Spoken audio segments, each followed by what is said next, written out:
Bismillahirrahmanirrahim. Assalamualaikum warahmatullahi taala wabarakatuh. Selamat pagi, salam sejahtera, Om Swastiastu, Namo Buddhaya, salam kebajikan. Saya Nurman Ramdansyah, Kepala BKPSDM Kabupaten Malang. Dalam pelaksanaannya menuju Smart Governance, BKPSDM telah memfasilitasi ASN dalam mengembangkan kompetensinya. Hal ini menunjukkan bahwa ASN di lingkungan pemerintah Kabupaten Malang telah dapat berkesempatan dalam meningkatkan kompetensi sehingga dapat meningkatkan nilai indeks profesionalitas ASN, sekaligus mewujudkan Smart ASN menuju Smart Governance di lingkungan pemerintah Kabupaten Malang. Sekian. Halo sahabat pembelajar, dalam beberapa tahun terakhir, bahasan tentang Smart Society 5.0 optimalisasi teknologi untuk pelayanan publik menjadi konsen semua stakeholder layanan publik. Pemerintah memiliki tujuan utama untuk memberikan pelayanan publik berkualitas yang memberikan kepuasan dan kebahagiaan. Pada era transformasi digital ini, tentunya pelayanan publik perlu beralih memberikan solusi inovasi layanan yang lebih baik dengan memanfaatkan teknologi komunikasi. Mari belajar. Sahabat pembelajar, saat ini, masih banyak sektor yang baru mulai beradaptasi dengan Industri 4.0, di mana hal tersebut menjadi sesuatu yang menjadi fokus dan konsen mereka sekarang. Revolusi Industri 4.0 ditandai dengan adanya perkembangan yang pesat di dunia IT. Kuncinya ada di beberapa kata seperti otomasi, analisis big data, teknologi robot, artificial intelligence, AI, hingga Internet of Things, IoT. Sementara banyak yang masih beradaptasi dengan revolusi Industri 4.0, wacana mengenai revolusi selanjutnya, yakni Society 5.0, sudah mulai berjalan. Society 5.0 tidak dapat dihindari. Yang terpenting adalah bagaimana mengubah tantangan tersebut menjadi peluang. Sahabat pembelajar, setidaknya ada 3 tantangan Society 5.0 yang perlu kita perhatikan dan antisipasi, atau bahkan kita ubah menjadi peluang. Pertama, perubahan teknologi. Dunia menghadapi gelombang perubahan yang lebih besar melawan inovasi yang berkembang pesat dalam teknologi digital. Ledakan besar di bidang teknologi ini mengubah cara manusia hidup maupun bekerja. Kedua, perubahan ekonomi dan geopolitik. Tantangan ini berkaitan dengan pergeseran ekonomi dan geopolitik yang cepat. Adanya harapan terhadap negara-negara Asia dalam mencapai pertumbuhan yang cepat di masa depan sehingga menggeser pusat ekonomi dunia dari barat ke Asia. Ketiga, perubahan isu-isu global. Permasalahan-permasalahan, seperti isu lingkungan global dan kesenjangan sosial semakin banyak ditemui dan bahkan memburuk. Dalam rangka menyelesaikan permasalahan-permasalahan tersebut dan meminimalisir dampaknya, pada tahun 2015, PBB mengadopsi SDGs atau Sustainable Development Goals. Konsep SDGs melanjutkan konsep pembangunan Millennium Development Goals atau MDGs yang telah berakhir pada tahun 2015. Berbeda dengan MDGs, kerangka kerja SDG tidak membedakan antara negara-negara maju dan berkembang. Sebaliknya, tujuannya berlaku untuk semua negara. SDGs ini mengusung 17 tujuan global dan 169 target yang harapannya akan tercapai pada tahun 2030. Sahabat pembelajar, mari lebih jauh mengenali revolusi society dari masa ke masa. Hingga saat ini, umat manusia telah hidup pada 4 jenis society, yakni perburuan, agraris, industri, dan informasi. Masih ada satu lagi, yakni transformasi digital, yang menandai society kelima. Sebelum kita pelajari lebih jauh satu persatu jenis-jenis society tersebut, ada baiknya kita pahami tentang pengertian society atau masyarakat terlebih dahulu. Ya, society atau masyarakat adalah orang atau sekelompok orang yang membentuk suatu sistem semi tertutup atau semi terbuka yang sebagian besar interaksinya adalah antara individu-individu yang berada dalam kelompok tersebut. Perkembangan masyarakat yang cukup pesat bisa kita lihat dengan membandingkan kehidupan masyarakat pada zaman dahulu dengan zaman sekarang. Adanya Society 1, 0 hingga Society 5, 0 menggambarkan bentuk pertama hingga kelima dari kemasyarakatan dalam sejarah perkembangan kehidupan manusia. Berikut ini adalah perjalanan Society 1, 0 hingga bisa mencapai Society 5, 0. Society 1, 0 atau disebut dengan Hunting Society, pada masa ini, manusia mulai mengenal tentang membentuk suatu kelompok menjadi masyarakat. Manusia mempertahankan diri mereka dengan cara berburu untuk mendapatkan makanan dan berpindah-pindah tempat untuk bertahan hidup. Manusia membuat berbagai peralatan sederhana dan menggunakan kekuatan alam, seperti api untuk memasak dan melindungi diri. Society 2.0 disebut sebagai era pertanian atau revolusi agrikultur. Manusia fokus untuk mengembangkan ilmu pengetahuan karena dengan bercocok tanam, manusia tidak perlu khawatir untuk melakukan perburuan dan berpindah-pindah untuk mendapatkan tempat tinggal yang memiliki sumber makanan. Pada era ini, manusia mulai menetap dan membangun masyarakat yang lebih kompleks, sehingga muncul berbagai kerajaan, tulisan diperkenalkan, hingga kota-kota besar mulai berdiri. Society 3.0 atau disebut dengan Industrial Society, dengan masyarakat yang semakin fokus untuk bercocok tanam disertai dengan jumlah masyarakat yang semakin kompleks, membuat kebutuhan akan bahan pangan dan sandang semakin meningkat. Dengan ilmu pengetahuan yang ada, manusia mulai membangun pabrik dengan memproduksi sesuatu untuk memenuhi kebutuhan manusia. Manusia bekerja di pabrik-pabrik dengan sistem upah. Society 4.0 atau disebut dengan Information Society, ilmu pengetahuan dan teknologi yang semakin berkembang membuat manusia mengenal komputer hingga internet sehingga dapat memperoleh informasi dengan cepat. Aliran data yang begitu cepat membuat kehidupan manusia seperti tidak ada jarak ruang dan waktu. Pada era teknologi ini, industri berlomba-lomba membangun sebuah produk yang membantu manusia semakin mudah dalam memperoleh informasi. Dan yang terakhir adalah Society 5.0 yang menjadi bahasan kita saat ini. Society 5.0 merupakan penyempurnaan dari Society 4.0, di mana teknologi menjadi bagian dari manusia itu sendiri, bukan hanya untuk berbagi informasi, namun dapat memudahkan kehidupan manusia sehari-hari. Society 5.0 menekankan pada kehidupan yang terintegrasi, mudah dan cepat. Sebagai contoh penggunaan robot yang dapat membantu restoran, membersihkan rumah dan lain-lain dapat dikendalikan dengan komputer dan internet. Society 5.0 membuat kehidupan manusia menjadi praktis dan otomatis. Sehingga teknologi tidak menguasai manusia melainkan manusia dapat mendapatkan kualitas hidup yang baik dan nyaman. Tahukah sahabat pembelajar, konsep Society 5.0 ini ternyata berasal dari negara Jepang.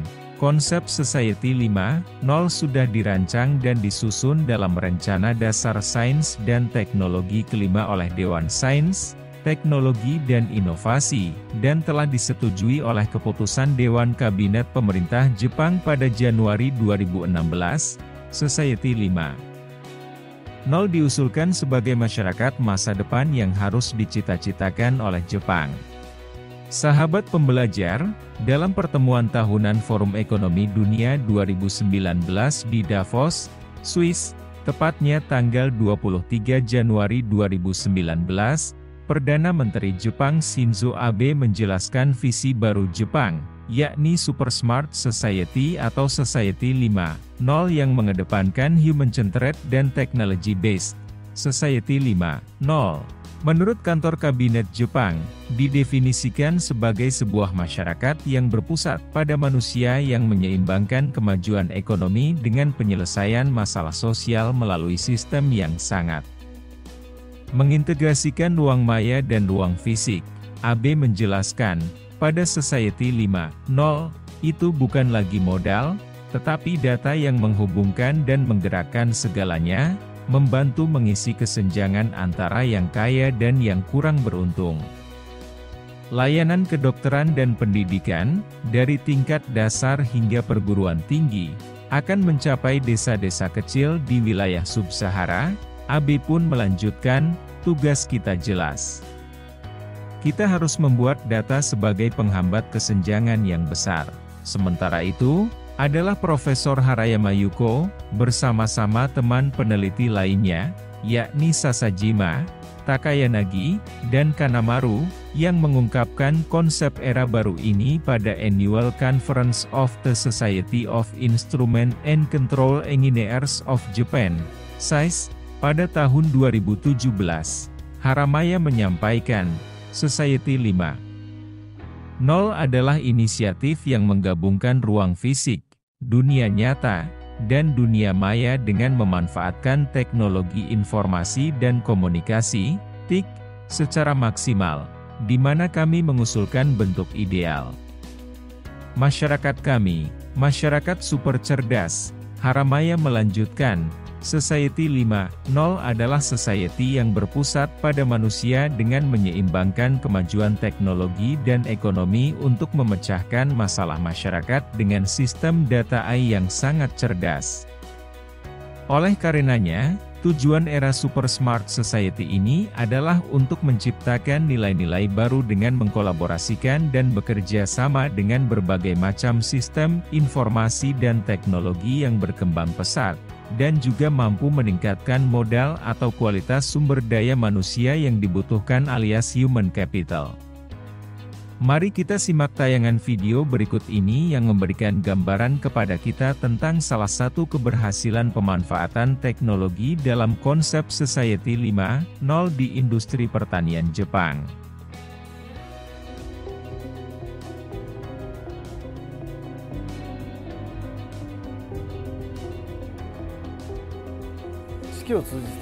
One of the main hurdles in agriculture in Japan is producing a consistent yield year-round through all 4 seasons. Over the past 2 years, we have been introducing technologies to help us get closer to achieving this goal. Our greenhouses were developed in Japan. They use forced ventilation to reduce the influence of exterior climate conditions through all 4 seasons. We now use robotic sorting machines equipped with image recognition software, as well as track tomato growth data. Our business is working towards a market-oriented approach. Our tomatoes are designed and grown specifically based on customer preferences. Moving forward, we want to produce crops that suit the different tastes of people around the world. Menarik ya? Dulu, teknologi hanya digunakan untuk memproduksi sesuatu secara massal, dengan melakukan otomatisasi dan bertujuan semata-mata agar operasional bisa efisien, baik dari sisi waktu, tenaga, dan biaya. Teknologi juga mengurangi proses terjadinya salah produksi maupun meminimalisasi terjadinya cacat produksi. Namun sekarang, kita bisa mendapati pemanfaatan teknologi dalam Society 5.0 secara lebih luas dan jauh capaiannya. Orientasinya kini tidak semata massal dan efisien, namun bagaimana bisa memberikan nilai bagi masyarakat, seperti dalam tayangan video tadi. Produksi tomat bisa dilakukan beberapa kali dalam setahun, yang tidak tergantung musim. Teknologi mencatat data-data tentang pertumbuhan tomat. Semisal pada suhu apa tomat akan tumbuh dengan baik, dengan komposisi tanah yang seperti apa. Data yang diolah dengan teknologi juga mencatat bagaimana kita bisa memproduksi tomat dengan warna hijau, orange, atau merah. Begitupun dengan besaran tomatnya. Artinya, data-data pertumbuhan tomat dari waktu ke waktu dan telah masuk dalam Big Data Tomat, mampu diolah dengan teknologi kecerdasan buatan dan dimanfaatkan untuk pemenuhan kebutuhan masyarakat secara spesifik. Bukan mustahil lagi kita menginginkan tomat dengan ukuran dan besaran tertentu, serta warna tertentu pula dalam suatu waktu. Itu semua mungkin dalam Society 5.0. Sahabat pembelajar, mari kita kembali kepada konsep awalnya. Society 5.0 digagas oleh negara Jepang untuk mempersiapkan masyarakat agar tidak tertinggal oleh kemajuan teknologi yang ada saat ini dan dapat berkolaborasi dengan teknologi. Keberadaan Society 5.0 mendorong dunia semakin berkembang dan bergerak dengan cepat. Selain itu, Society 5.0 juga diharapkan dapat meningkatkan kegiatan ekonomi sosial masyarakat. Dengan beragamnya gaya hidup masyarakat, teknologi digital harus dimanfaatkan untuk menyelesaikan berbagai permasalahan di masyarakat, serta mampu menciptakan nilai demi terwujudnya masyarakat kreatif. Keterkaitan transformasi digital yang berkolaborasi dengan imajinasi dan kreativitas manusia dalam rangka menyelesaikan permasalahan-permasalahan hidup dan masyarakat, serta menciptakan nilai-nilai baru. Dapat dilihat dengan jelas dalam bagian berikut, mari kita urai satu persatu penjelasannya. Ada 3 kemampuan utama yang harus dikembangkan dalam Society 5.0, yaitu kemampuan memecahkan masalah kompleks dan dapat menjadi problem solver bagi dirinya serta orang banyak, kemampuan untuk berpikir secara kritis. Bukan hanya sekadar dalam lingkup kecil namun juga dalam kehidupan sosial dan lingkungan sekitar agar timbul kepekaan, meningkatkan keterampilan diri dalam pengembangan digital dan kemampuan berkreativitas. Pada Society 5.0, masyarakat dituntut untuk secara langsung terlibat dalam perkembangannya. Masyarakat diharapkan untuk mampu berpikir secara kritis, menganalisa, dan juga menjadi kreatif. Dalam Society 5.0, komponen utamanya adalah manusia yang mampu menciptakan nilai baru melalui perkembangan teknologi dan dapat meminimalisir adanya kesenjangan pada manusia dan masalah ekonomi di kemudian hari. Dalam Society 5.0, masyarakat berkelanjutan terhubung oleh teknologi digital yang hadir secara rinci dengan berbagai kebutuhan masyarakat. Di era Society 5.0, inovasi teknologi diarahkan untuk mengisi ketimpangan dengan memperbaiki produk dan jasa menjadi lebih berkualitas, bahkan mengembangkan produk barang dan jasa baru yang belum tersentuh di era sebelumnya. Society 5.0 menyediakan barang atau layanan yang diperlukan untuk orang-orang yang membutuhkannya secara real-time dan dalam jumlah yang diperlukan, sehingga dapat membantu masyarakat untuk hidup aktif dan nyaman melalui layanan berkualitas tinggi tanpa memandang usia, jenis kelamin, wilayah, bahasa, pekerjaan, dan sebagainya. Otomatisasi dan penggunaan robot membuat proses produksi dapat berjalan 24 jam sehingga kapasitas produksi barang lebih optimal, standarisasi kualitas barang juga lebih terjamin. Pada akhirnya akan tercipta efisiensi yang dapat memaksimalkan keuntungan organisasi. Dengan cara ini pula, akan mungkin untuk mencapai masyarakat yang dapat mempromosikan dan menemukan solusi untuk masalah sosial. Sahabat pembelajar, prinsip personalisasi pemenuhan kebutuhan manusia dan masyarakat dalam era Society 5.0 yang difasilitasi oleh transformasi digital, dapat kita lihat melalui tayangan video ini.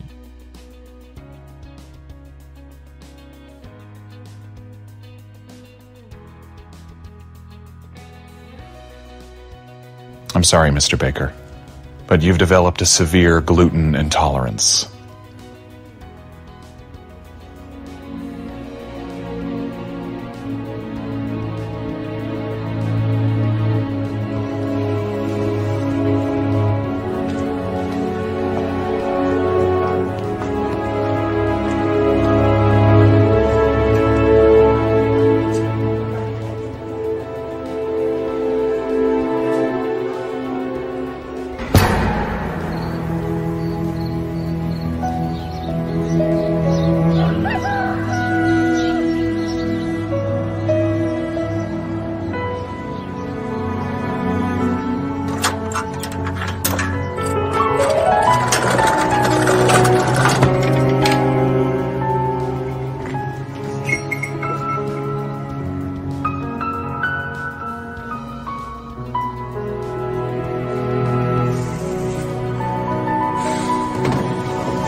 Can I get one gluten-free croissant? Yeah. Wait, does that have butter in it? Yes. You wouldn't happen to have any without butter, like a butter substitute? Like olive oil or canola oil? Coconut oil? Grapeseed oil? I mean, any oils at all? I gotta return this croissant. Return a croissant? There's no nuts! I took a bite. No nuts on the inside. No almonds, no cashews, there's no peanuts in there, there's no walnuts. I expected nuts! I'm allergic to nuts. I'm also allergic to eggs, milk, butter, sugar, soy. I'm not allergic to nuts! I'm not allergic to anything! I just want no nuts! Some nuts! Any kind of nuts! Too many nuts! Too many nuts back there! Is there nuts in that thing? Is there nuts in that thing over there?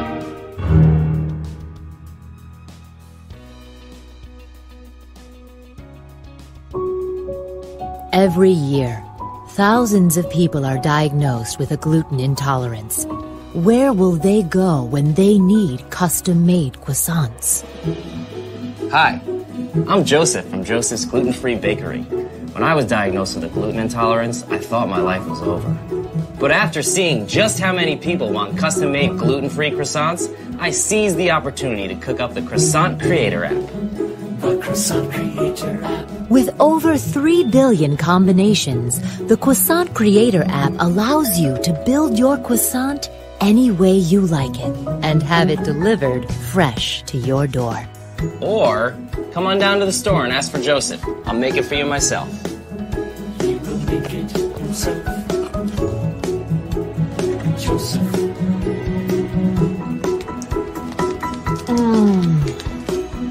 Joseph's Bakery. Let your biggest concerns be my biggest opportunities. When you're hungry for some dough, you gotta go to Joseph. Menarik bukan? Ketika kita memahami konsep personalisasi pemenuhan kebutuhan, fenomena digitalisasi ini sejatinya terjadi di hampir semua sektor kehidupan manusia, dari mulai sektor bisnis, pendidikan, kesehatan, sosial politik, hingga dalam kehidupan domestik, keluarga. Transformasi digital juga mengalami perkembangan dan pertumbuhan yang cepat dalam sektor publik dan pemerintahan, muncul optimisme di berbagai kalangan. Era digital ini memberikan pengaruh positif, yakni banyaknya isu sosial yang mampu diatasi dan manusia akan terlepas dari berbagai macam keterbatasan dalam hidup. Jarak dan lokasi tidak lagi menjadi kendala, transformasi digital diyakini telah mengubah banyak perilaku masyarakat sebagaimana contoh-contoh berikut ini. Internet of Things, IoT, diartikan setiap hal terhubung ke internet.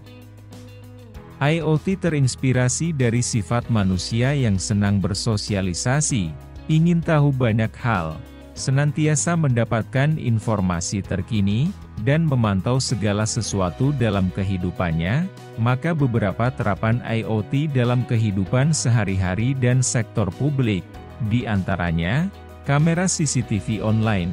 Salah satu penerapan IoT pada sektor publik yang telah diterapkan di beberapa wilayah adalah CCTV online. Kamera ini terhubung dengan jaringan internet sehingga dapat diakses oleh setiap pengguna melalui website. Tujuannya untuk memantau kondisi daerah tersebut secara nyata. Selain itu, untuk meningkatkan keamanan lingkungan masyarakat. Penyediaan informasi transportasi. Dalam ketersediaan transportasi, IoT berperan sebagai penyedia informasi ketersediaan transportasi seperti navigasi rute perjalanan, informasi pengemudi, serta kondisi cuaca.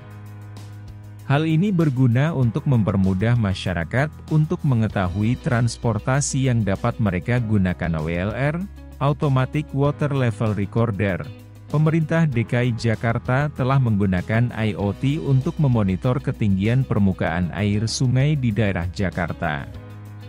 Teknologi ini berfungsi melaporkan keadaan permukaan air setiap 2 menit ke website BPBD Jakarta sehingga pemerintah daerah setempat dapat memberikan peringatan dini kepada masyarakat apabila air mengalami peningkatan. Berikutnya AI atau Artificial Intelligence atau kecerdasan buatan. AI memiliki kemampuan untuk pengenalan pola yang kompleks, prediksi perilaku untuk sistem yang kompleks, serta memecahkan permasalahan yang kompleks. Penemuan dan pengembangan AI ini terinspirasi dari kemampuan berpikir manusia. Dalam sektor publik, pemanfaatan AI ini adalah transformasi layanan e-government. Penerapan kecerdasan buatan dalam bidang layanan publik bisa diterapkan pada meja bantuan di unit pelayanan, analisis pengaduan pelayanan, mengarahkan pengaduan ke instansi yang dituju, bahkan menjawab pengaduan. Dengan pemanfaatan kecerdasan buatan, pelaksanaan bidang layanan dalam publik semakin efektif dan efisien.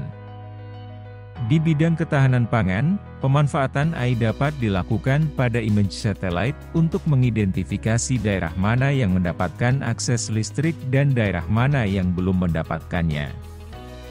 Dikatakan, imaginary ini juga dapat dimanfaatkan untuk mengidentifikasi komoditas yang ditanam dalam suatu wilayah dan prediksi panen masing-masing komoditas.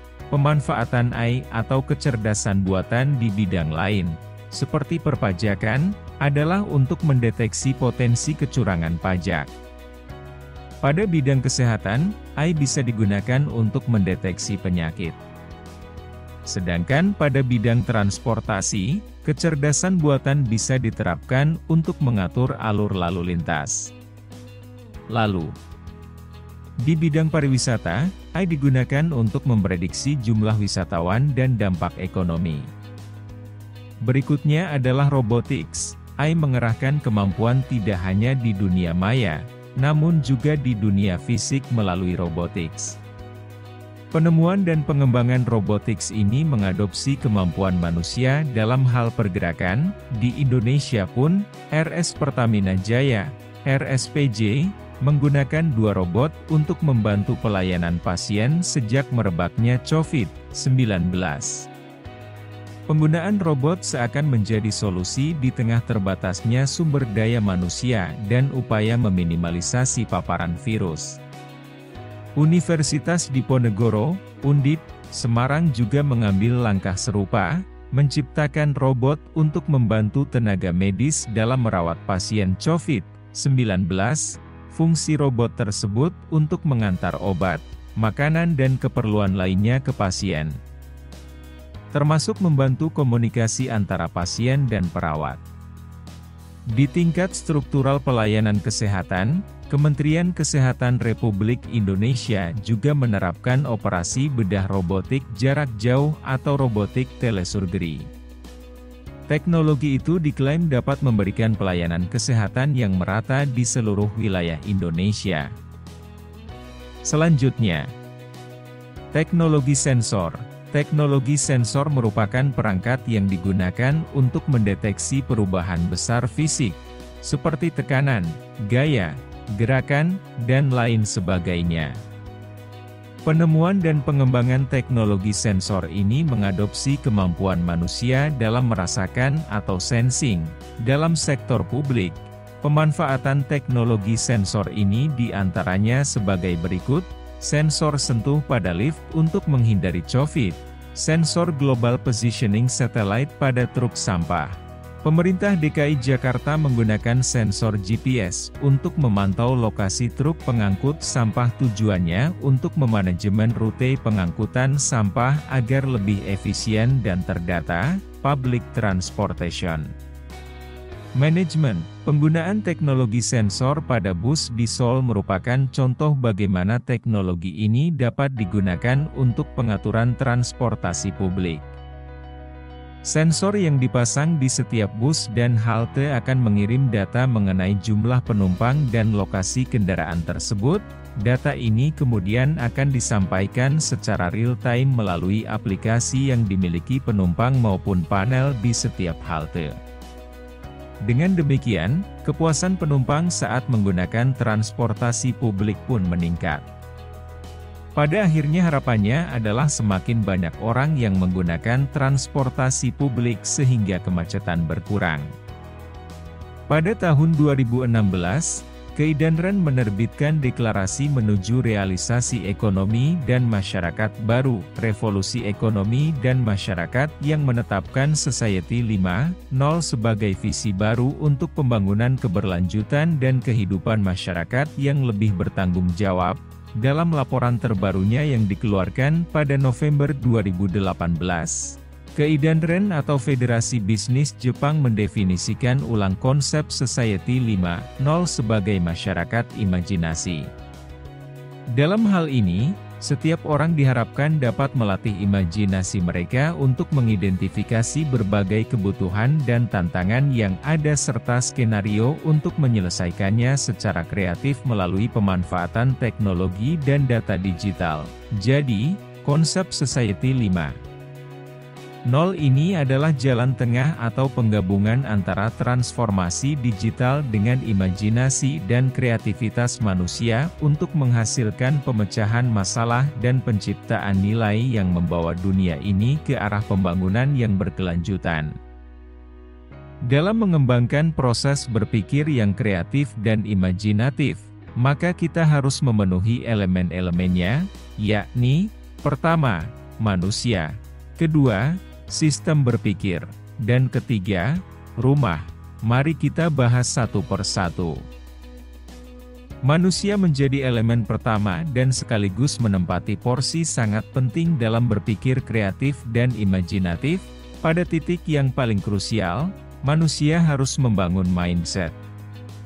Yakin dan percaya dengan kreativitasnya, pada manusia pula akan tercipta momentum maha, oleh karenanya, elemen lainnya tidak akan berfungsi ketika elemen pertama ini tidak dibangun dan distrukturkan terlebih dahulu. Ini mengenai mindset atau pola pikir. Berikutnya, ingin mewujudkan kreativitas dan imajinatif, maka sistem berpikir harus dibangun, diasah, dan dikembangkan. Tak heran apabila banyak pakar kreativitas menyampaikan bahwa kreativitas merupakan sebuah keterampilan, yang artinya, tidak bisa dibangun dalam satu malam. Diperlukan proses belajar dan berlatih secara terus-menerus sehingga menjadi keterampilan. Kompetensi. Bahkan kebiasaan, manusia sendiri, memiliki sistem berpikir divergen dan konvergen, yang erat kaitannya dengan membangun dan mengembangkan kreativitas. Seperti apa itu sistem berpikir divergen dan konvergen? Mari kita simak tayangan video berikut ini.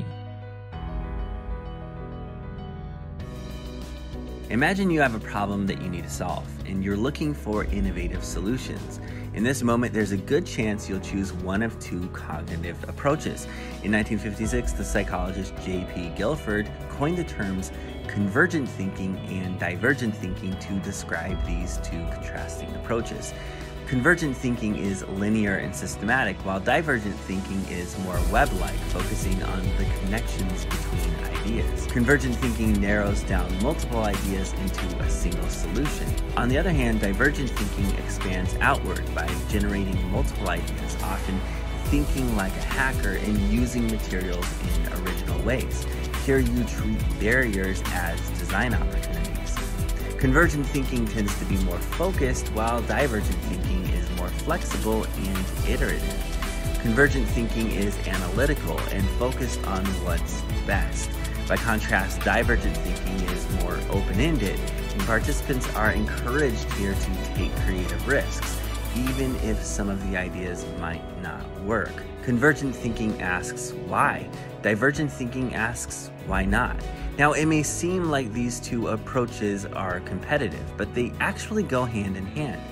Often teams will use divergent thinking to generate multiple ideas, followed by convergent thinking to analyze and narrow down the ideas, and then later you'll use divergent thinking to come up with fresh perspectives, followed by convergent thinking yet again in this ongoing cycle.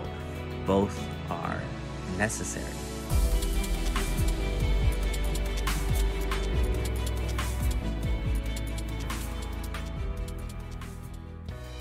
Maka kita bisa membuat kesimpulan tentang sistem berpikir divergen dan konvergen sebagai berikut.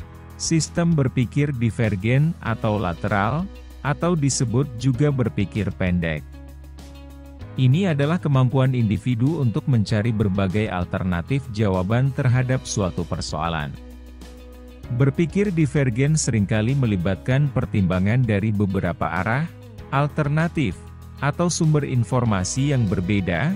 Pemikir divergen akan lebih mampu mematahkan gangguan dan berhasil menuju berbagai bentuk penyelesaian. Dengan alasan ini, berpikir divergen seringkali dianggap sebagai komponen utama yang menjadi ciri kreativitas.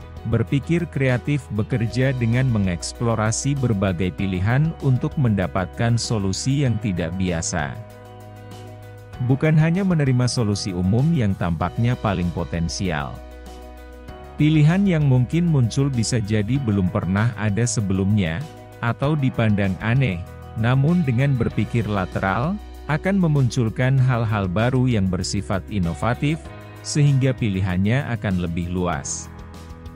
Lalu, apa dan bagaimana yang dimaksud dengan berpikir konvergen? Sistem berpikir konvergen atau vertikal, atau disebut juga berpikir analitis, merupakan cara-cara individu dalam memikirkan sesuatu dengan berpandangan bahwa hanya ada satu jawaban yang benar. Dalam berpikir konvergen, seseorang akan membawa material pengetahuan dari berbagai sumber yang menunjang suatu permasalahan dan menghasilkan sebuah jawaban yang benar. Pemikir konvergen lebih mampu memutuskan penyelesaian terbaik berdasarkan informasi yang diperoleh, memikirkan hubungan yang kuat antara penyelesaian yang diambil dengan penafsiran benar atau salah terhadap permasalahan. Berpikir analitis memampukan kita melihat solusi melalui pandangan apa adanya dari masalah atau situasi dan bekerja melalui itu. Proses berpikir analitis dan kritis merupakan pemikiran reflektif yang melibatkan 3 jenis aktivitas mental, yaitu analitis, sintesis, dan penilaian. Pemikiran analitis dan kritis ini bukan hanya akan menerima atau menyetujui sesuatu begitu saja secara mentah-mentah, namun akan memberikan perhatian terlebih dahulu terhadap suatu persoalan, isu dan berhati-hati dalam membuat pilihan. Untuk mengasah dan mengembangkan sistem berpikir divergen atau kreativitas, bisa dilakukan dengan model RARE, yang meliputi, pertama, RAISE, yakni memperbesar proses, pengalaman, fitur, hingga model yang sudah ada. Kedua, ED, yakni menambah proses, pengalaman, fitur, hingga model lain. Ketiga, REDUCE, yakni mengurangi proses, pengalaman, fitur, hingga model yang sudah ada. Dan keempat, ELIMINATE, yakni menghilangkan proses, pengalaman, fitur, hingga model yang sudah ada. Nah, sahabat pembelajar, untuk menghasilkan suatu kreativitas, maka alternatif model yang bisa digunakan, tidak harus dilakukan semuanya. Kita akan lihat pada contohnya untuk memudahkan pemahaman kita. Berikut ini adalah contoh penggunaan metode ED untuk mengembangkan kreativitas program layanan publik. Masih ingat ya? ED adalah menambah proses, pengalaman, fitur, hingga model lain. Karakteristik dari sistem di sektor publik yang rigid, kaku, dan cenderung status quo harus bisa dicairkan melalui penularan budaya inovasi. Mipeling merupakan salah satu inovasi sektor publik yang memanfaatkan smart mobility. Mipeling atau memberikan pelayanan keliling adalah upaya mendekatkan pelayanan kepada masyarakat melalui mobil yang dilengkapi dengan sarana berbasis IT untuk penerbitan dokumen kependudukan dan pencatatan sipil, di antaranya berupa rekam KTPL, cetak KTPL, cetak kartu identitas anak atau KIA, penerbitan akta kelahiran, akta kematian, dan lain sebagainya. Tujuan dari program Mipeling ini adalah untuk meningkatkan cakupan kepemilikan dokumen kependudukan dan pencatatan sipil, sesuai dengan target yang telah ditetapkan. Dalam menjalankan program Mipeling ini, Dinas Kependudukan dan Pencatatan Sipil Kota Bandung bekerja sama dengan kecamatan, sekolah-sekolah, mal, pasar tradisional, dan tempat-tempat strategis lainnya. Sahabat pembelajar, saat ini, dapat dikatakan bahwa lingkungan sekitar dunia berada pada era perubahan drastis. Ketika ekonomi tumbuh, kehidupan menjadi makmur dan nyaman, permintaan energi dan bahan makanan meningkat, umur hidup menjadi lebih panjang, dan masyarakat yang semakin tua semakin maju. Selain itu, globalisasi ekonomi semakin maju, persaingan internasional menjadi semakin berat, dan masalah seperti konsentrasi kekayaan dan ketimpangan regional semakin meningkat. Masalah-masalah sosial yang harus dipecahkan sebagai bentuk pertukaran atau trade-off terhadap perkembangan ekonomi seperti itu telah menjadi semakin kompleks. Di sini, berbagai tindakan menjadi penting untuk dilakukan. Seperti pengurangan emisi gas rumah kaca, peningkatan produksi dan pengurangan kehilangan bahan makanan, pengurangan biaya yang terkait dengan masyarakat yang menua, dukungan industrialisasi yang berkelanjutan, redistribusi kekayaan, dan koreksi ketimpangan regional. Di sisi lain, mencapai pembangunan ekonomi dan solusi untuk permasalahan sosial dan lingkungan pada saat yang sama telah terbukti sulit dalam sistem sosial saat ini. Oleh karenanya, konsep Society 5.0 diarahkan pada orientasi pengembangan masyarakat yang berpusat pada manusia, yang menyeimbangkan kemajuan ekonomi dengan penyelesaian masalah sosial dan lingkungan secara paralel, melalui sistem yang mengintegrasikan ruang siber atau dunia maya dan ruang fisik.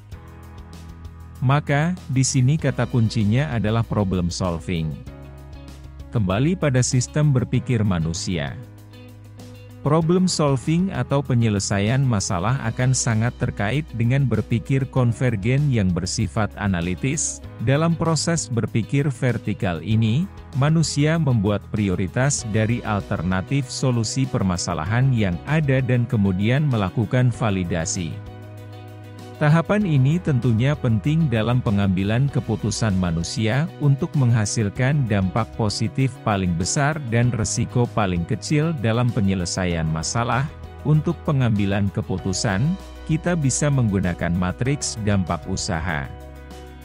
Matriks dampak usaha akan mengkaji dan memvalidasi dua sumbu, yakni dampak di sumbu Y dan usaha di sumbu X. Matriks upaya dampak adalah alat pengambilan keputusan yang membantu kita dengan mudah memvisualisasikan di mana kita harus menghabiskan waktu, tenaga, dan sumber daya yang kita miliki. Kita dapat menggunakannya untuk memprioritaskan solusi, ide yang harus dikerjakan berdasarkan dampak, manfaat implementasi, dan upaya, seberapa mudah penerapannya. Matriks dapat membantu dengan cepat pengelompokan solusi, ide ke dalam 4 kategori utama, yakni quick win, big bets, fill-ins, dan time sinks. Tahapannya adalah sebagai berikut. 1. Mulailah dengan menentukan tujuan dan ruang lingkup analisis dampak usaha. Pada saat yang sama, kita perlu memperjelas kerangka waktu dan nilai pada sumbu. Kedua, ajak semua orang yang terlibat, tim atau pemangku kepentingan, untuk bertukar pikiran tentang berbagai tugas atau aktivitas yang perlu dilakukan untuk mencapai tujuan proyek atau program. Susun dan gabungkan daftar. Ketiga, ajak semua orang untuk menilai dampak dan usaha setiap aktivitas, serta posisi pada matriks. Kemudian, ajak semua orang berkolaborasi mengisi matriks dampak usaha dalam 4 kategori utama seperti disebutkan di atas, yakni quick win, big bets, fill-ins, dan time sinks. Keempat, telusuri matriks yang telah selesai dibuat dan diskusikan dengan tim atau pemangku kepentingan. Lalu, buat rencana tindakan untuk menetapkan tanggung jawab dan akuntabilitas. Kelima, bagikan rencana aksi dan matriks dampak usaha, serta pemangku kepentingan yang terlibat. Selanjutnya, pantau kemajuannya dengan melakukan dokumentasi agar telusur. Nah, bagaimana penjelasan 4 kategori utama dalam matriks dampak usaha? Mari kita bahas satu persatu. Pertama, quick wins. Ide dalam kategori ini akan memberi keuntungan terbaik berdasarkan upaya yang terendah yang dibutuhkan untuk menyelesaikannya. Kategori ini sangat menarik dan menjadi incaran semua orang, sebab usaha kecil hasilnya besar. Maka berikan waktu khusus dan fokus untuk menindaklanjuti ide-ide ini dengan maksimal. Dengan kata lain, ide-ide dalam kategori ini menjadi prioritas tinggi dalam implementasinya di dunia layanan publik. Ide dalam kategori ini paling tepat untuk memenangkan publik dalam waktu dekat dan umumnya sangat cocok bagi birokrasi yang tengah berada di fase penurunan performa. Kedua, big bets atau proyek besar merupakan ide-ide yang membutuhkan lebih banyak upaya untuk ditindaklanjuti, meskipun pada akhirnya dapat memberikan keuntungan jangka panjang. Tidak seperti kategori pertama, ide-ide ini perlu usaha keras dan lumayan banyak menyita waktu. Oleh karenanya, ide ini bisa dimasukkan sebagai prioritas berikutnya setelah selesai mengerjakan quick wins. Dibutuhkan keseriusan dan kerja keras untuk menuntaskan proyek besar ini.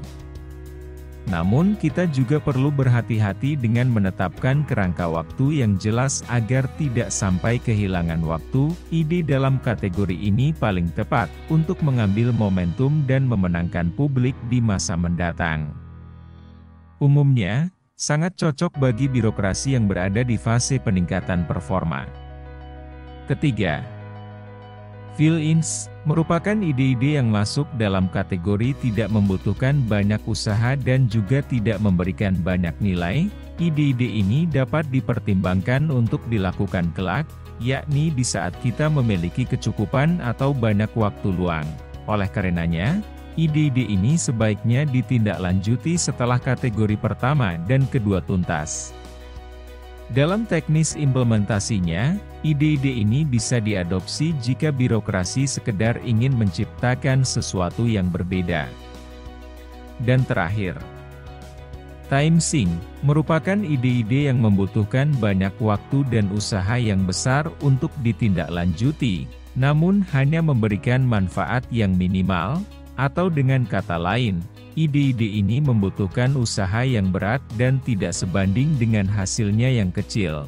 Dengan karakteristik seperti itu, tidak heran apabila banyak kalangan menilai dan menyarankan agar ide-ide dalam kategori ini diabaikan atau bahkan dibuang sama sekali, namun sebagian yang lain memilih menyimpan ide-ide dalam kategori ini terlebih dahulu untuk kebutuhan masa depan. Bisa jadi dengan adanya perkembangan zaman dan perubahan situasi maupun teknologi, maka ide-ide tersebut masih layak ditindaklanjuti dan dapat memberikan dampak yang besar.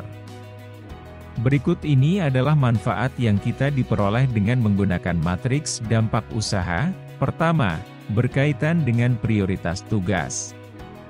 Matriks ini memudahkan kita memprioritaskan tugas berdasarkan kegiatan apa yang paling membantu tim mencapai tujuan akhir mereka dan mengidentifikasi cara paling bermanfaat untuk menghabiskan waktu mereka. Kedua, memaksimalkan efisiensi dan dampak. Dengan menggunakan dampak usaha, tim dapat mengurangi waktu yang terbuang sia-sia dan juga mengklarifikasi tugas mana yang dapat membuahkan hasil atau dampak paling besar, sehingga tugas tersebutlah yang patut untuk diprioritaskan. Ketiga, fokus dan menyelaraskan tujuan. Matriks dampak usaha akan membantu berbagai pemangku kepentingan dalam tim menyelaraskan tujuan dan prioritas mereka dengan mengukur secara tepat seberapa besar dampak setiap upaya terhadap kemajuan tujuan tim. Sekarang, kita akan lihat bagaimana gambaran tentang pemanfaatan sistem berpikir konvergen yang menggunakan matriks dampak usaha dalam program layanan publik. Sahabat pembelajar, Contoh konkret dari pengambilan keputusan menggunakan matriks dampak usaha dan fokus pada ide kategori quick wins adalah aplikasi Moofit. Kehadiran dan pengembangan aplikasi ini dilatar belakangi oleh sebuah situasi, di mana seringkali para penumpang kendaraan umum tidak mengetahui lokasi mereka terkini dan hal ini menyebabkan seringnya terjadi kesalahan lokasi saat turun dari kendaraan umum. Aplikasi Moofit merupakan suatu sistem yang terintegrasi dengan GPS yang terpasang pada angkutan umum sehingga pengguna dapat mengetahui lokasi angkutan umum yang akan digunakan. Aplikasi ini sudah diluncurkan dan diimplementasikan oleh Badan Pengelola Transportasi Jabodetabek atau BPTJ sejak Februari 2017. Untuk mempermudah masyarakat menggunakan angkutan umum. Aplikasi ini mampu untuk membantu penumpang angkutan umum mengetahui peta transportasi di Jabodetabek. Kepala BPTJ Eli Adrian Sinaga mengemukakan, aplikasi Moofit telah digunakan beberapa negara di dunia. Setidaknya, aplikasi ini telah digunakan sekitar 60 juta pengguna di seluruh dunia di 1.200 kota pada 72 negara. Aplikasi ini juga telah menggunakan 47 bahasa dan 120.000 komunitas lokal. Aplikasi angkutan umum yang disebut Moofit ini diproduksi di Silicon Valley. Aplikasi ini membantu memperoleh informasi pilihan rute, posisi armada, waktu kedatangan, waktu tempuh, jenis moda, dan titik transit. Saat ini, Moofit telah mengakomodir angkutan kota, angkot, KCJ, Transjakarta, bus Damri Bandara, termasuk angkutan permukiman Jercho Nation dan angkutan bandara Jacho Nation. Selain di Jabodetabek, Moofit juga telah diuji coba di beberapa kota di Indonesia. Aplikasi Moofit sudah diluncurkan untuk perangkat mobile yang dijalankan dengan sistem operasi Android, iOS, dan Windows Phone. Aplikasi ini tersedia secara gratis. Cara kerjanya, pengguna memasukkan tempat keberangkatan dan tempat tujuan ke aplikasi ponsel pintar. Kemudian aplikasi Moofit akan menyodorkan beberapa alternatif rute dan jadwal. Setelah pengguna memutuskan waktu keberangkatan, maka Moofit mendulang data dari masyarakat yang sudah menggunakan aplikasi ini. Kemudian, aplikasi ini memberitahu waktu untuk turun dari kendaraan umum di setiap sudut jalan di kota, atau menemukan kendaraan transit ke tempat tujuan lainnya.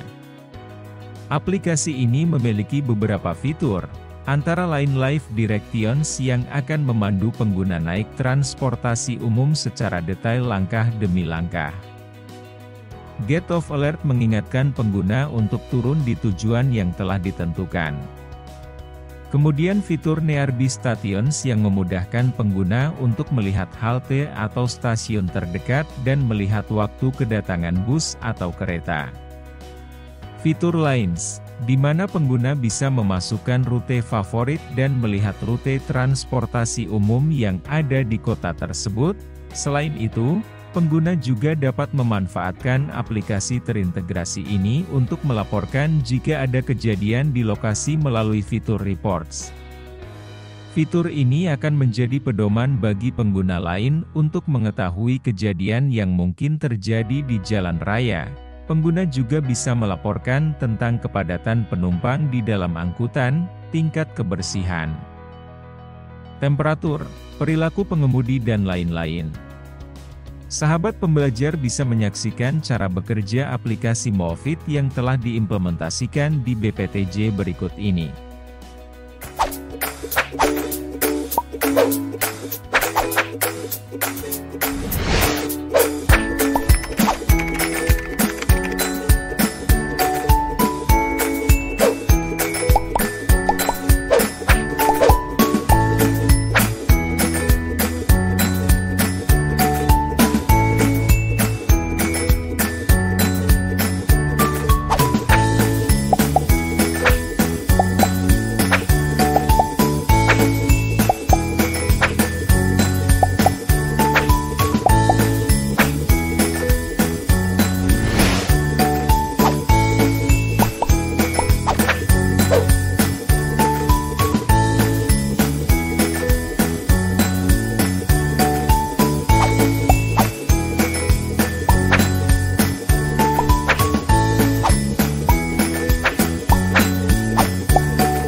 Telah dijelaskan sebelumnya, Society 5.0 mencapai tingkat konvergensi yang tinggi antara ruang virtual atau dunia maya dan ruang fisik atau ruang nyata.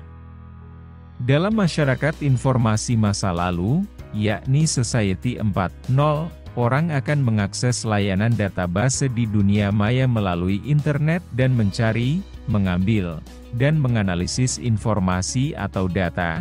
Sementara itu, di Society 5.0, sejumlah besar informasi dari sensor di ruang fisik terakumulasi di dunia maya.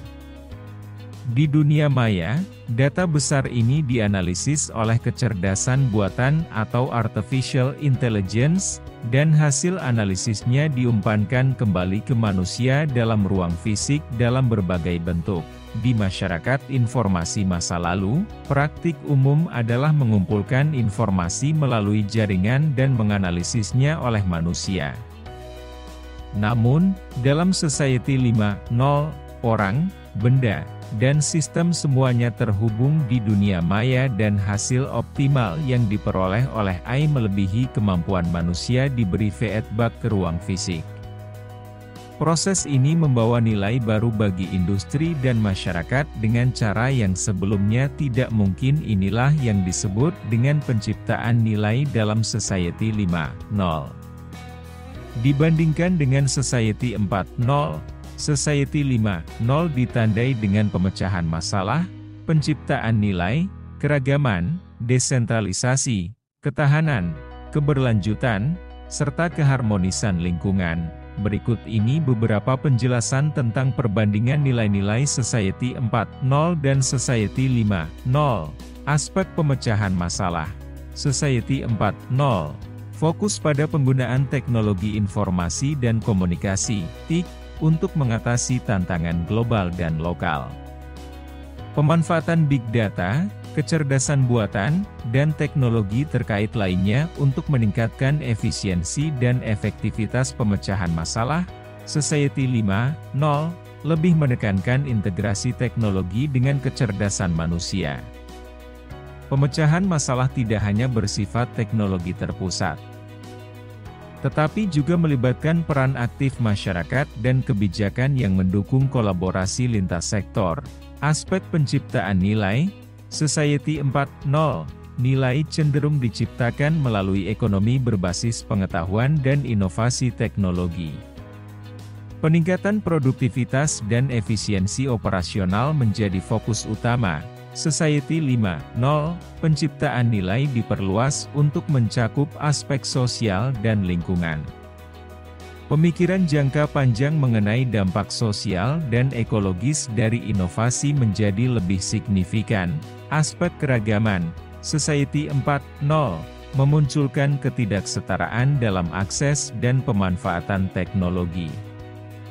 Beberapa kelompok masyarakat mungkin tertinggal dalam mengadopsi teknologi canggih. Society 5.0 berusaha untuk mengurangi kesenjangan sosial dan meningkatkan inklusivitas.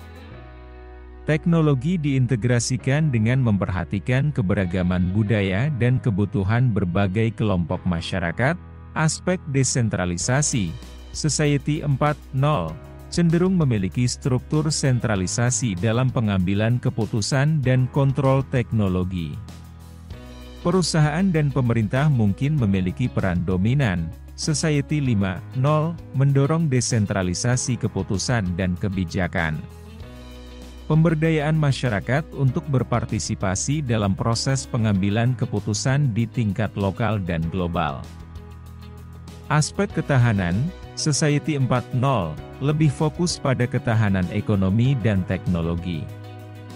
Pemikiran ketahanan cenderung terbatas pada pemulihan dari gangguan dan krisis ekonomi. Society 5.0 memperluas konsep ketahanan untuk mencakup aspek sosial dan ekologi. Fokus pada ketahanan masyarakat terhadap perubahan iklim, bencana alam, dan tantangan sosial lainnya. Aspek keberlanjutan. Society 4.0 memperhatikan efisiensi sumber daya dan pengelolaan lingkungan, tetapi tidak selalu menjadi fokus utama. Society 5.0 memiliki komitmen yang lebih kuat terhadap keberlanjutan, dengan penekanan pada solusi yang ramah lingkungan dan berkelanjutan dalam jangka panjang, aspek keharmonisan lingkungan. Society 4.0 mungkin belum sepenuhnya memahami atau memasukkan dimensi harmonisasi lingkungan dalam setiap aspek kehidupan. Society 5.0 menempatkan keharmonisan dengan lingkungan sebagai tujuan utama, dengan perhatian khusus pada bagaimana teknologi dapat mendukung kehidupan yang seimbang dengan alam. Upaya penerapan Smart City di Indonesia menunjukkan komitmen pemerintah dan pihak terkait untuk meningkatkan kualitas hidup masyarakat, meningkatkan efisiensi layanan masyarakat, dan menciptakan lingkungan yang berkelanjutan. Sebagai negara dengan pertumbuhan ekonomi yang pesat dan urbanisasi yang cepat, Smart City menjadi kunci untuk menciptakan perkotaan yang berkelanjutan, inklusif, dan adaptif terhadap perubahan. Banyak daerah yang terlibat dalam inisiatif-inisiatif menuju pada Smart City. Pemerintah pusat juga terlibat dalam memfasilitasi pengembangan Smart City di berbagai daerah, baik melalui regulasi maupun dukungan finansial. Konsep Smart City di Indonesia adalah langkah maju yang strategis untuk menghadapi berbagai tantangan perkotaan yang kompleks. Penerapan Smart City telah menjadi sebuah hal yang meyakinkan karena berbagai alasan yang kuat. Pertama-tama, melalui penggunaan infrastruktur teknologi informasi dan komunikasi yang canggih, Smart City dapat memberikan solusi efisien untuk mengatasi masalah lalu lintas dan kemacetan yang kronis di banyak kota di Indonesia.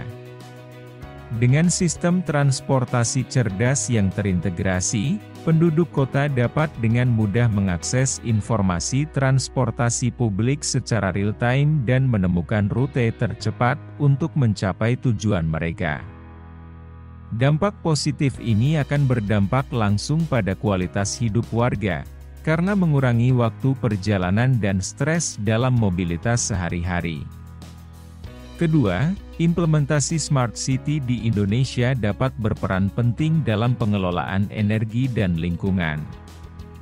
Dengan menggunakan teknologi yang cerdas untuk mengoptimalkan penggunaan energi, kota-kota dapat mengurangi konsumsi energi yang berlebihan dan, sebagai akibatnya, mengurangi emisi gas rumah kaca yang merugikan lingkungan. Dalam jangka panjang, ini akan berkontribusi pada upaya mitigasi perubahan iklim dan menjaga keberlanjutan lingkungan bagi generasi mendatang. Yang ketiga, Smart City mendorong partisipasi aktif masyarakat dalam pengambilan keputusan dan pelayanan publik. Melalui aplikasi dan platform digital, warga kota dapat memberikan masukan dan umpan balik kepada pemerintah, sehingga kebijakan publik dan proyek pembangunan dapat lebih responsif dan sesuai dengan kebutuhan mereka. Ini menciptakan keterlibatan masyarakat yang lebih baik, memperkuat ikatan antara warga dan pemerintah, serta membangun rasa kepemilikan terhadap perkembangan kota. Keempat, atau yang terakhir, implementasi Smart City dapat membuka peluang ekonomi baru bagi Indonesia. Pengembangan teknologi dan solusi Smart City menciptakan lapangan kerja baru, mempromosikan kewirausahaan, dan mendorong pertumbuhan sektor teknologi di tingkat lokal. Dengan menjadi pelopor dalam penerapan konsep Smart City, Indonesia dapat menarik investasi asing dan menjadi pusat inovasi teknologi di kawasan Asia Tenggara. Secara keseluruhan, konsep Smart City di Indonesia memberikan tujuan kuat untuk menghadapi tantangan perkotaan dengan solusi yang cerdas dan inovatif. Dengan infrastruktur TIC yang handal, transportasi cerdas, pengelolaan energi dan lingkungan yang efisien, partisipasi aktif masyarakat, serta potensi ekonomi yang menjanjikan, Smart City menjadi pilihan bijaksana bagi masa depan perkembangan kota di Indonesia. Di Indonesia, sejumlah praktik Smart City telah diimplementasikan untuk mengatasi berbagai masalah perkotaan dan meningkatkan kualitas hidup warga. Berikut adalah beberapa contoh praktik Smart City yang telah ada di Indonesia, dan mengenai manfaat dan relevansinya. Jakarta Smart City adalah inisiatif yang bertujuan untuk mengintegrasikan teknologi informasi dan komunikasi dalam pengelolaan perkotaan Jakarta. Melalui aplikasi dan platform online, warga Jakarta dapat mengakses informasi publik, melaporkan masalah, dan mendapatkan layanan pemerintah dengan lebih mudah dan cepat. Contohnya adalah Clue, sebuah aplikasi yang memungkinkan warga melaporkan permasalahan kota seperti infrastruktur rusak atau sampah yang menumpuk. Praktik Smart City ini membantu meningkatkan partisipasi masyarakat dalam pengambilan keputusan, serta memungkinkan pemerintah untuk lebih responsif dalam menangani isu-isu perkotaan. Bandung telah menjadi contoh penerapan Smart City yang sukses di Indonesia. Salah satu inisiatifnya adalah menggunakan teknologi sensor untuk mengukur kualitas udara dan memantau polusi di beberapa titik strategis di kota. Data ini diakses secara publik melalui platform online sehingga warga dapat mengetahui kondisi udara secara real-time. Praktik ini membantu warga Bandung mengambil tindakan preventif terhadap polusi udara dan berkontribusi pada upaya menjaga kesehatan lingkungan dan kualitas hidup masyarakat. Surabaya telah memanfaatkan teknologi untuk meningkatkan efisiensi dalam pelayanan publik. Misalnya, penggunaan aplikasi Esapa yang memungkinkan warga melaporkan berbagai permasalahan di kota, seperti kerusakan jalan atau lampu jalanan mati, yang langsung direspons oleh pemerintah. Selain itu, Surabaya juga telah mengimplementasikan sistem transportasi cerdas, termasuk aplikasi untuk pemesanan transportasi online dan layanan bus rapid transit, BRT. Praktik Smart City ini membantu mengurangi kemacetan, meningkatkan mobilitas warga, dan memperbaiki infrastruktur kota secara efisien. Makassar telah mengadopsi teknologi pintar untuk mengatasi masalah banjir yang sering terjadi di kota. Mereka menggunakan sensor yang dipasang di sungai-sungai untuk memantau tinggi permukaan air dan memberikan peringatan dini tentang potensi banjir. Dengan demikian, masyarakat dapat lebih siap dan mengambil langkah-langkah pencegahan sebelum situasi menjadi parah. Praktik Smart City ini membantu mengurangi dampak banjir, melindungi warga dan aset kota, serta meningkatkan kesadaran akan potensi bencana alam. Secara keseluruhan, praktik Smart City yang ada di Indonesia telah memberikan manfaat konkret bagi perkotaan dan masyarakatnya. Dengan memanfaatkan teknologi informasi dan komunikasi secara cerdas, penerapan Smart City membantu meningkatkan partisipasi masyarakat dalam pengambilan keputusan, meningkatkan efisiensi dan responsivitas pelayanan publik, serta menciptakan lingkungan yang lebih aman dan berkelanjutan.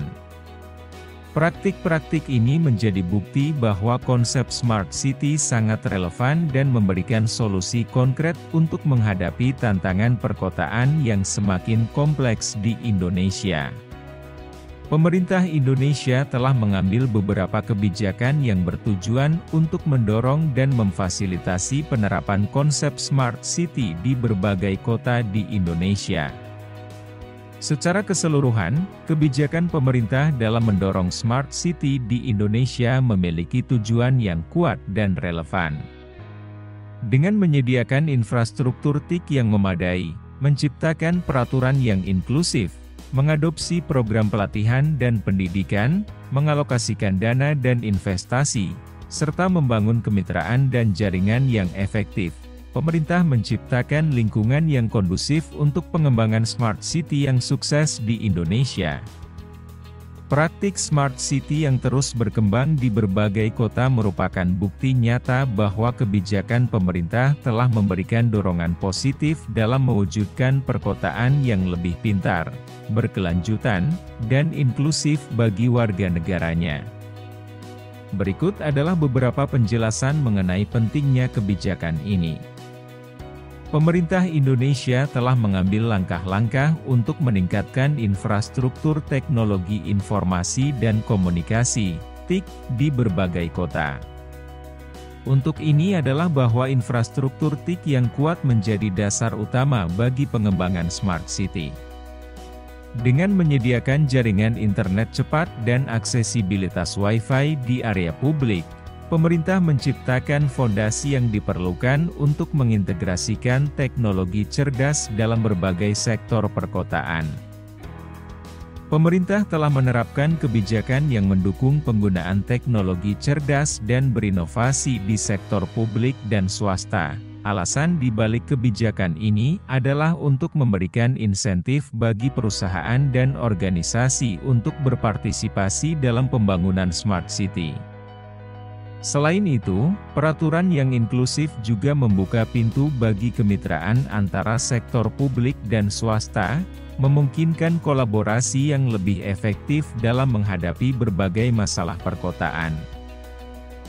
Pemerintah telah mengadopsi program pelatihan dan pendidikan bagi warga dan pejabat pemerintahan dalam memahami dan menggunakan teknologi cerdas. Penjelasan di sini adalah bahwa pengetahuan dan keterampilan yang memadai sangat penting dalam mengadopsi dan mengelola teknologi Smart City. Dengan meningkatkan tingkat literasi digital di antara masyarakat dan pejabat pemerintah, penerapan Smart City dapat lebih berhasil dan berkelanjutan. Pemerintah juga telah mengalokasikan dana dan mendorong investasi dalam pengembangan Smart City. Untuk itu adalah bahwa dana yang cukup dan investasi yang signifikan diperlukan untuk menghadapi tantangan teknologi tinggi dan pengembangan infrastruktur TIK yang kompleks. Melalui pendanaan dan investasi yang tepat, Smart City dapat berkembang dengan lebih cepat dan berdampak positif pada perkembangan ekonomi dan sosial di kota-kota. Pemerintah juga telah berfokus pada pengembangan kemitraan dan jaringan antara kota-kota di Indonesia dan dengan lembaga internasional. Bahwa kolaborasi dan pertukaran pengetahuan antara kota-kota dapat membawa ide-ide inovatif dan solusi terbaik untuk mengatasi masalah perkotaan. Dengan menjalin kemitraan yang kuat, Indonesia dapat belajar dari pengalaman negara lain dan menjadi pemimpin dalam penerapan konsep Smart City di kawasan Asia Tenggara. Dasar hukum penerapan konsep Smart City di Indonesia didasarkan pada beberapa regulasi dan kebijakan yang bertujuan untuk mendorong perkembangan teknologi informasi dan komunikasi, TIK, serta penerapan inovasi cerdas dalam pengelolaan perkotaan. Secara keseluruhan, dasar hukum penerapan konsep Smart City di Indonesia memberikan landasan yang kuat dan relevan untuk mengembangkan perkotaan yang pintar dan inovatif. Dengan dasar hukum yang jelas, pemerintah dan pihak terkait dapat melaksanakan proyek Smart City dengan lebih terencana, efektif, dan terkoordinasi, sehingga berkontribusi pada peningkatan kualitas hidup masyarakat dan kemajuan bangsa secara keseluruhan. Berikut adalah penjelasan pentingnya dasar hukum ini. Undang-Undang Nomor 23 Tahun 2014 tentang Pemerintahan Daerah. Undang-undang ini memberikan kewenangan bagi pemerintah daerah untuk mengembangkan dan mengelola wilayahnya, termasuk mengadopsi teknologi dan inovasi cerdas. Dengan demikian, penerapan konsep Smart City di tingkat daerah menjadi wewenang dan tanggung jawab pemerintah daerah untuk mengatasi masalah perkotaan dan meningkatkan pelayanan publik bagi warganya. Undang-Undang Nomor 11 Tahun 2008 tentang Informasi dan Transaksi Elektronik, ITE. Undang-Undang ITE memberikan landasan hukum untuk mengatur penggunaan dan perlindungan informasi elektronik di Indonesia. Dalam konteks Smart City, undang-undang ini relevan karena mencakup aspek keamanan siber dan perlindungan data, yang sangat penting dalam pengelolaan teknologi cerdas dan penerapan sistem informasi terintegrasi di kota-kota.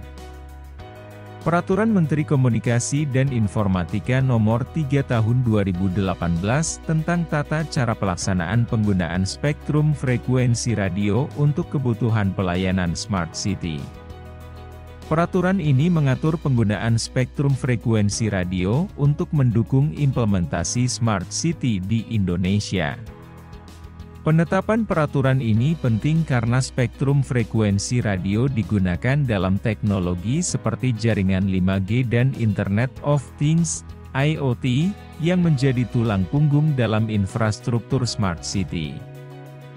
Rencana Induk Pembangunan Kepariwisataan Nasional (RIP) tahun 2015 hingga 2019. RIP mencantumkan upaya untuk mendorong pengembangan pariwisata berbasis teknologi dan inovasi di berbagai destinasi pariwisata di Indonesia. Penerapan konsep Smart City menjadi salah satu cara untuk meningkatkan daya saing destinasi wisata dan meningkatkan pengalaman wisatawan melalui penerapan teknologi cerdas dalam manajemen pariwisata. Inisiatif dan kebijakan daerah. Selain dasar hukum tingkat nasional, penerapan konsep Smart City juga didorong oleh inisiatif dan kebijakan yang dibuat oleh pemerintah daerah. Banyak daerah yang mengeluarkan peraturan daerah atau kebijakan terkait pengembangan Smart City, yang mencerminkan kesadaran dan komitmen pemerintah daerah untuk mewujudkan perkotaan yang lebih cerdas, berkelanjutan, dan inovatif. Smart City layaknya rumah yang memberikan rasa aman dan nyaman pada siapapun yang tinggal di dalamnya. Ketika berbicara rumah, maka diperlukan pilar-pilar penyangga yang kuat sebagai fondasi bangunan. Sehingga rumah tersebut akan lebih kokoh. Istilah Smart City pertama kali digunakan oleh sebuah perusahaan bernama IBM pada sekitar tahun 1900-an. IBM mengartikan Smart City sebagai instrumen yang saling berhubungan dan berfungsi secara cerdas. Konsep Smart City merupakan sistem inovatif yang mengedepankan upaya untuk meningkatkan kualitas hidup masyarakat dan mengatasi berbagai persoalan yang ada di kota-kota tempat sistem ini diterapkan. Kemudian secara spesifik pengertiannya diperluas dan mulai dikembangkan di kota-kota pada seluruh dunia dengan pemanfaatan teknologi informasi dan komunikasi demi terciptanya kota dengan konsep yang cerdas dengan harapan mensejahterakan manusia yang hidup di dalamnya. Smart City sebagai kota yang mampu menggunakan sumber daya manusia, modal sosial, dan infrastruktur telekomunikasi modern untuk mewujudkan pertumbuhan ekonomi berkelanjutan dan kualitas kehidupan yang tinggi. Seorang pakar bernama Cohen mengemukakan bahwa identifikasi Smart City dapat dilihat pada Smart Government, Smart Economy, Smart Society, Smart Mobility, Smart Environment, dan Quality of Life. Konsep tersebut serupa dengan yang diterapkan di Indonesia melalui 6 pilar Smart City. Menkominfo Johnny G. Plate menyebutkan 6 pilar yang menjadi dasar pelaksanaan program pengembangan Smart City di Indonesia, yakni Smart Governance, Smart Branding, Smart Economy, Smart Society, Smart Environment, dan Smart Living. Dengan mencakup 6 pilar ini, kota-kota yang dipersiapkan untuk Smart City diharapkan menjadi tempat yang cerdas untuk membantu keberlanjutan produktivitas masyarakat. Inisiatif dari Smart City di Indonesia merupakan bagian dari agenda besar transformasi digital nasional. Indonesia telah menginisiasi gerakan Smart City sejak tahun 2017. Pada tahun 2020, pemerintah Indonesia telah menyusun rencana induk, Master Plan, Smart City untuk 100 kota di Indonesia dan kabupaten di seluruh Indonesia. Berikut ini adalah penjelasan untuk masing-masing pilar Smart City di Indonesia. Pilar pertama, Smart Governance. Pilar Smart Governance dalam Smart City Indonesia adalah fondasi untuk mengoptimalkan layanan pemerintahan melalui pemanfaatan teknologi informasi. E-government menjadi inti dari transformasi ini, memperkenalkan layanan online yang memudahkan akses masyarakat terhadap berbagai pelayanan pemerintah. Ini mencakup pembayaran pajak, perizinan, dan pelayanan administratif lainnya. Data analytics menjadi alat penting untuk pengambilan keputusan yang berbasis data, memungkinkan pemerintah memahami tren, kebutuhan, dan perubahan masyarakat. Platform partisipasi masyarakat menjadi mekanisme untuk melibatkan warga dalam proses pengambilan keputusan. Masyarakat dapat memberikan masukan, menyampaikan aspirasi, dan berpartisipasi dalam perencanaan perkotaan. Transparansi pemerintahan ditingkatkan melalui publikasi online data anggaran, kebijakan, dan keputusan pemerintah. Keamanan data dan privasi menjadi pilar penting untuk melindungi informasi sensitif warga dan mendorong kepercayaan dalam penggunaan teknologi. Kolaborasi antara pemerintah dan sektor swasta memastikan adopsi teknologi yang lebih cepat dan inovasi yang berkelanjutan. Pemerintah juga fokus pada pelatihan dan pengembangan SDM untuk memastikan bahwa personel pemerintah memiliki keterampilan yang diperlukan dalam mengelola teknologi tersebut.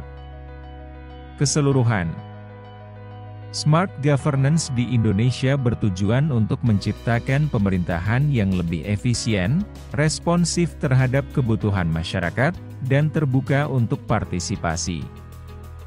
Dengan pilar-pilar ini, Indonesia berusaha menciptakan perkotaan yang cerdas, inklusif, dan berkelanjutan, meningkatkan kualitas hidup masyarakat dan memberikan solusi yang inovatif terhadap tantangan perkotaan. Pilar kedua, Smart Branding, berkaitan dengan mengenali dan menentukan identitas wilayah untuk membuat image sehingga dikenali, yang mana branding ini dapat juga dijadikan motivasi untuk tujuan yang dicapai. Pilar Smart Branding dalam Smart City Indonesia bertujuan membangun citra positif dan daya tarik kota melalui pemanfaatan teknologi. Melalui penerapan Smart Branding, kota di Indonesia diharapkan dapat memperkuat identitasnya, menarik perhatian investor, dan memberikan dampak positif bagi pertumbuhan ekonomi serta kesejahteraan masyarakat. Pilar ketiga, Smart Economy. Smart Economy merupakan pembangunan tata kelola perekonomian yang mampu menghadapi tantangan dan adaptif terhadap perubahan sehingga terwujudnya ekosistem yang mendukung aktivitas ekonomi masyarakat yang selaras dengan sektor ekonomi unggulan daerah. Pilar Smart Economy dalam Smart City Indonesia bertujuan meningkatkan daya saing ekonomi, mendorong inovasi, dan menciptakan ekosistem bisnis yang inklusif melalui penerapan teknologi yang pada akhirnya diperuntukkan kesejahteraan masyarakat. Penerapan Smart Economy di Indonesia mempercepat transformasi menuju ekonomi berbasis pengetahuan dan teknologi. Ini menciptakan peluang bagi pelaku bisnis untuk berkembang dan memungkinkan inklusivitas ekonomi dengan memastikan manfaat teknologi dapat dinikmati oleh semua lapisan masyarakat. Smart Economy diharapkan tidak hanya meningkatkan produktivitas dan daya saing, tetapi juga memberikan dampak positif bagi pertumbuhan ekonomi secara keseluruhan di tingkat lokal dan nasional. Pilar keempat, Smart Society. Smart Society didefinisikan sebagai ekosistem sosio, atau manusia dan teknologi menjadi satu. Di mana manusia sebagai pusat inovasi, komunikasi, dan interaksi dengan pendalaman integrasi teknologi dalam peningkatan kualitas hidup, tanggung jawab sosial, dan keberlanjutan. Pilar Smart Society dalam Smart City Indonesia mencerminkan transformasi sosial yang didorong oleh pemanfaatan teknologi untuk meningkatkan kualitas hidup dan inklusivitas masyarakat. Pilar kelima, Smart Environment. Smart Environment merupakan pengelolaan tata kelola lingkungan dalam pembangunan kota dengan cara cerdas dengan memperhatikan faktor lingkungan hidup guna mewujudkan tata kelola lingkungan yang baik, bertanggung jawab, berkelanjutan, efisien, dan ramah lingkungan. Menciptakan lingkungan yang nyaman dengan tetap mempertahankan ketertiban dan kebersihan, pilar Smart Environment dalam Smart City Indonesia bertujuan mengintegrasikan teknologi untuk pengelolaan sumber daya yang efisien, transportasi berkelanjutan, taman kota yang terawat, pengurangan emisi, dan monitoring lingkungan. Dengan fokus ini, Indonesia berusaha menciptakan perkotaan yang ramah lingkungan, kesejukan, dan berkelanjutan, menjadikannya tempat tinggal yang nyaman dan berkontribusi positif terhadap kualitas hidup warganya. Pilar ke-6, Smart Living. Smart Living merupakan dimensi Smart City yang menjamin kelayakan taraf hidup masyarakat berdasarkan 3 elemen, yaitu diantaranya kelayakan pola hidup, kelayakan kualitas kesehatan, dan kelayakan moda transportasi untuk mendukung mobilitas. Dengan Smart Living, Indonesia berupaya menciptakan perkotaan yang memprioritaskan kesejahteraan warganya, memanfaatkan teknologi untuk meningkatkan efisiensi, aksesibilitas, dan kenyamanan dalam berbagai aspek kehidupan sehari-hari. Pilar Smart Living dalam Smart City Indonesia menekankan integrasi teknologi untuk meningkatkan kualitas hidup penduduk perkotaan. Ini melibatkan layanan publik digital yang mempermudah akses informasi, pendidikan, dan kesehatan. Keterhubungan digital ditingkatkan melalui konektivitas internet yang merata. Fokus pada kualitas perumahan termasuk penggunaan infrastruktur pintar untuk memperbaiki tata kelola perumahan. Inovasi kesehatan digital seperti telemedicine dan monitoring kesehatan berbasis teknologi meningkatkan akses dan efisiensi layanan kesehatan. Selain itu, akan menyangkut beberapa hal berikut: pengembangan wilayah terpadu antara pemukiman, sektor pemerintahan, dunia usaha dan kawasan pendidikan secara terpadu. Jaminan keamanan dan kenyamanan hidup masyarakat melalui pemanfaatan teknologi informasi dan komunikasi, mendorong situasi kawasan wisata prioritas yang kondusif dan nyaman bagi masyarakat dan wisatawan, melalui penyediaan transportasi dan logistik yang aman, ramah dan tenteram.